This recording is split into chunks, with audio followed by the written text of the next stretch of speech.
Hello everyone, my name is Chirag Jain and today I will be talking about the Routing Information Protocol, which is synonymous with the network layer in the TCP/IP model.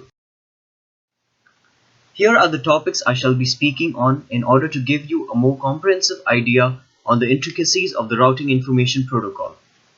The RIP protocol definition talks about the beginnings of RIP as a routing protocol. RIP uses the distance vector algorithm in order to compute the best paths in the network. I will describe the workings of RIP in more detail, which would include how routing information is exchanged between routers to ensure coherency of information. RIP timers include the various mechanisms by which the protocol handles communication of updates in the network. Certain factors plaguing RIP, which have over time led to the development of more robust routing protocols at the network layer, are also described. Solutions to certain scenarios of failure in the RIP model are also addressed. Finally, I have created a Cisco packet tracer network topology where the manner in which a number of end devices are able to communicate with one another is described. RIP is one of the oldest routing protocols in existence today, and it was initially attributed to the Xerox Network Systems architecture. RIP is responsible for determining how routing is performed within an autonomous system.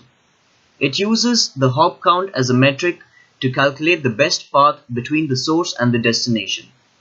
Hop count refers to the number of subnets that a packet traveling from the source encounters along its way to the destination, with the destination subnet included. Each router running RIP has a routing table, and each row of the table specifies the subnet that can be reached by the particular router along with the next hop router and the hop count to the final destination. The router must forward the packet to the interface which is connected to the next hop router. The convergence is achieved when no new changes in the path are discovered by the distance vector algorithm, and it signifies that the best paths to the subnets have been calculated. A major advantage of the distance vector algorithm is that it is distributive, iterative in nature, and can be achieved asynchronously. It is distributive because a router receives information from its directly attached neighbors and performs its calculations, and hence does not depend on the global view of the system. The algorithm is run iteratively until no new information is present in the routing updates exchanged. It is asynchronous because each router performs its calculations without having to ensure synchronicity of information with other routers, because all routers eventually converge on the least path even though it may be at different times. The path of least cost calculated by the DV algorithm is done by the formula shown below. This calculation is performed by X for the destination subnet Y by using every node physically attached to X as an intermediary. The diagram on the left shows an example of how the distance vector algorithm reaches convergence. The tables move from left to right with the passage of time. Initially, each node only knows the distance vectors of its directly connected neighbors, and the values are noted down in their table respectively. The routers exchange their routing tables, and the algorithm is run again in order to compute the new distance vectors, taking into consideration the information received. For example, node X computes its distance to Y by taking the intermediary node to be X, Y, and Z, and it stores the lowest cost it obtains from this calculation. This process continues till the algorithm produces the same results as the previous iteration.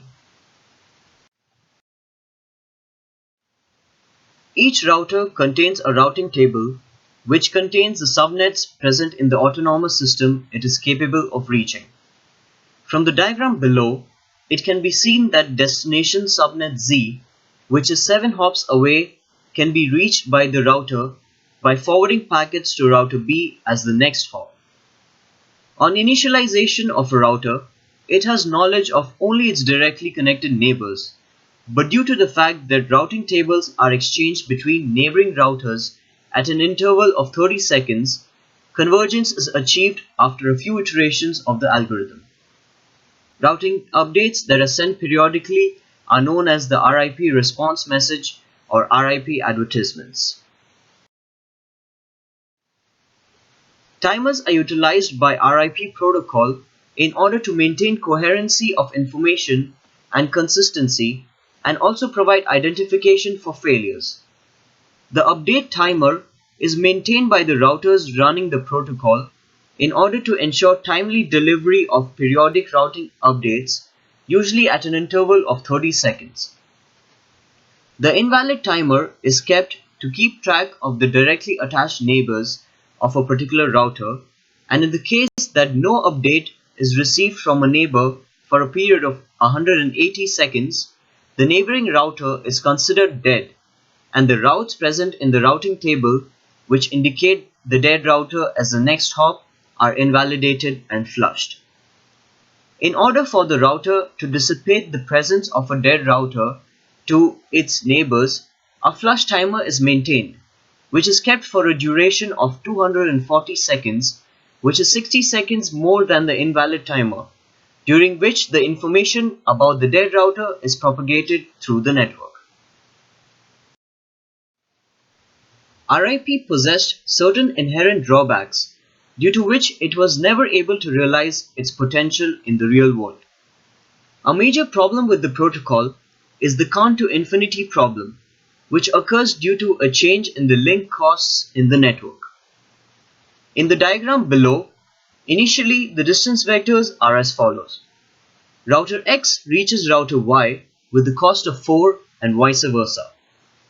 Y can reach router Z with the cost of 1, and X reaches router Z with the cost of 5 by routing its traffic through Y and vice versa. This piece of information is available to all routers in the network.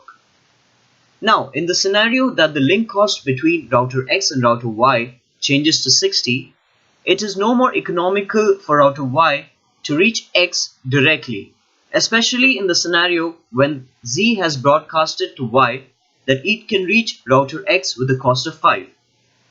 The problem lies in the fact that Y does not know that Z can reach X with the cost of 5 because of the lower cost initially between X and Y, and it now assumes that it can reach X with the cost of 6 via Z.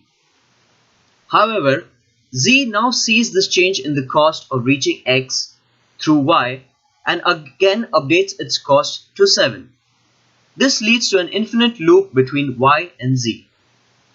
Information in such a scenario bounces between routers Y and Z until the time to life of the packet becomes 0 and the information is lost. Another drawback to RIP is that a router can only reach subnets which are at a maximum of 15 hops away from it, thereby leading to scalability issues. RIP was also bad in terms of bandwidth utilization because of the periodic updates it sends every 30 seconds. The periodic updates mandate that the distance vector algorithm be run every 30 seconds, and hence it leads to a lot of wastage of CPU time. A couple of mechanisms have been implemented in order to provide more efficiency to RIP and solve the count to infinity problem. Split horizon is the ideology by which routing updates which are received on a particular interface of a router is never propagated back through the same interface when routing updates have to be sent, and this is done in order to prevent loops in the network. The count to infinity problem can be solved by ensuring that in the case that router Z uses Y to transmit its information to X, it advertises its reachability to X as infinity, even though it may be directly connected to X, thereby providing false routing information to Y. This ensures that Y can never use Z to try and transmit information to X because of the cost of infinity.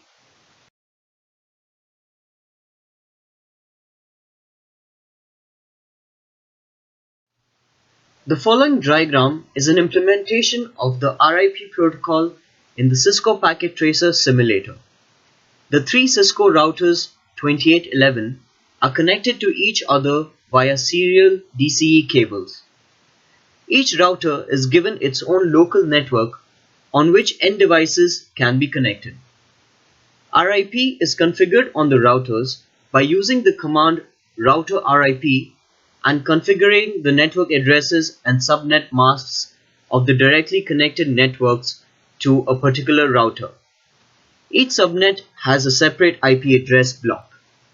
For example, for router 0, the network addresses that are configured are 192.168.2.0, 192.168.4.0, and 192.168.5.0. Each router exchanges information about its directly reachable subnets with its neighboring routers until the routers obtain reachability information for all subnets in the network.